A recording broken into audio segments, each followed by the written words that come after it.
Sanibonani njani? Ngiyaphila mina. Kunento okuthiwa uBhasumo, Basumo. Abantu nje basebiza ngoBhasumo ikwenza imali. Ila eSouth Africa. But nakwamanye amazwe ikhona emazweni awu-27 esiqalile yasebenza kuwona. Empeleni iqale kuwona. So manje sebengapha eSouth Africa. UBhasumo uyi-app yokubuka ama-videos. So ubuka amavidiyo lana ebese uyahola.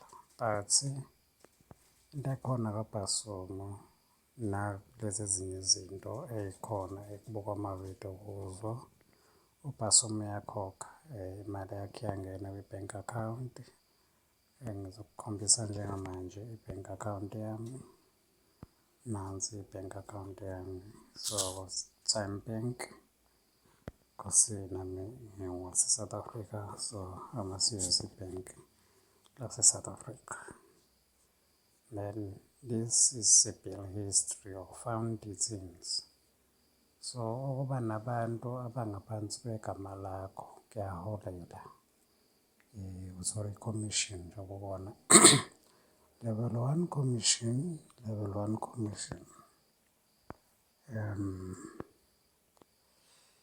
Mo-invite umuntu uyahola futhi uthi kunekhodi oyitholayo. So iyona leya engikhokhela u-R20 because ngifake umuntu oyedwa o-level 1 ongene u-level 1 ongene ngo-YouTube channel. So ngiyithola i-commission yakhe ewu-R20. Then la bantu uma bafakile kuya ngama-levels abawenzayo. So nisabona nje lawa aseyaqala asebamahle. Ika-R4, ika-R9.60, R4.60, R4, R4.60. Bese kuthi ama-Tascam enginawo engiwajoyinelayo. Khona enginikeza u-R550, khona enginikeza u-R50, khona enginikeza u-120, khona enginikeza u-280. Lokho mase kuhlanganisiwe 280 kwenza ukuthi imali yami ibe u-R1000. Bese-ke imali engango-70, close to R70 iqhamuka kwi-commission or R55 imali ye-commission kulabantu enginabo abawu-10. Then-ke uma usunawo uBhasumo or uthanda ukujoyina kaBhasumo, nazi izinto ongakhetha kuzo. Sine-channel ka-WhatsApp, sibe ne-channel ka-YouTube, sibe ne-channel ka-Play Store, sibe ne-channel ka-Facebook, sibe ne-channel ka-TikTok. I-channel ka-TikTok, ka-Facebook, eka-Play Store ama-channel asavaliwe. I-channel evuliwe eka-YouTube neka-WhatsApp. But eka-WhatsApp from 21 March, which is few hours from now, not even hours, half hour from now, iyavala. So nayo sizongabi nayo, iyavala mhla ka-21. Then kuzovulwa cishe u-Play Store services. Then njengamanje-ke, if you are watching this video, you are probably late. You won't have time or chance ukuthi uthole u-Play Store or WhatsApp. So ongakhona ukujoyina kuyona ile ka-YouTube. So i-channel ka-YouTube lena iqala yona ku-120 ithi 410, ithi 280, ithi 600, ithi 12,800. So uzobona ukuthi uma iqala nje ithi 1,280 uthola 50 rand ngosuku, 6,000 uthola 260 ngosuku, 12,800 uthola u-600 ngosuku, 30,000 uthola 1,500, 59,000 uthola u-3,200. Qhubeke njalo njalo.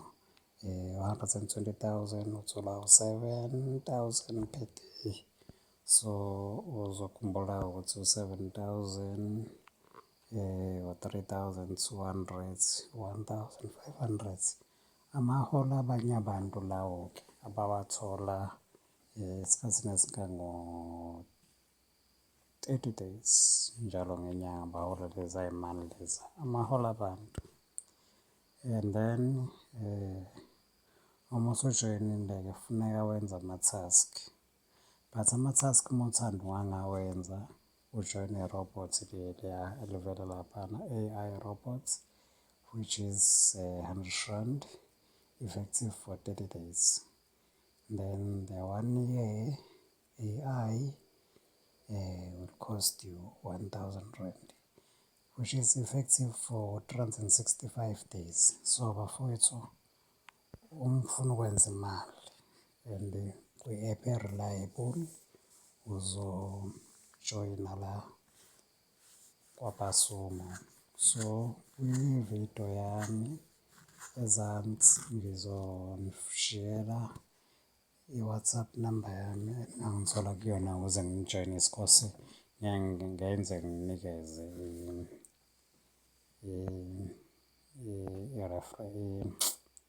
nansi le nto lena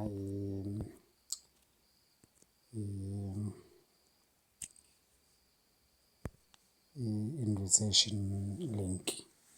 Leya link yakaBasumo ngenze ngininikeze until uzongiconsulta ngo-WhatsApp.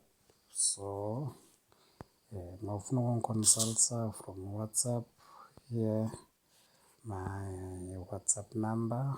I'll just show you here on the screen, which is 076 067 8671. I'm just sending this to Google.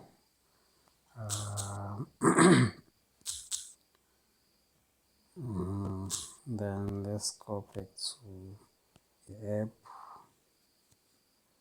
So le app iyakhokha noma udlala ngathi. Yebo, i-app iyakhokha. Imali esengiyikhiphile la ingaphezu kwa-20,000. So njengoba ubona ithi 31,561.59 cent.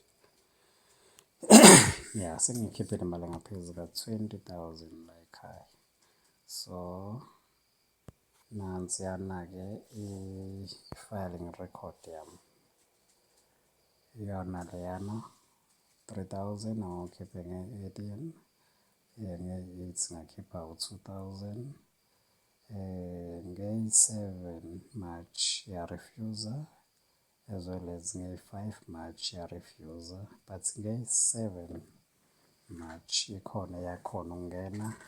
Then enye ya-refuser because of my banking details, so were not correct. And yaphinde ya-refuser futhi because u-TymeBank was down umhla ka-7. Yeah, was down by the time they were trying to put the money into my account. So due to that they were down, I wasn't able to withdraw my money. Then you can see keep 1,500, 2,500, 1,600, 1,300, 300, 600, 2,236, 600, 300, 300, 300, 400. So this was a time where I was sasangajoyina, so I had very little money because I was making 50 rand per day. So if you look at today I'm making 1,000 rand a day. So you can see ukuthi imali ikhona la ekhaya. So I will just need to pause the video because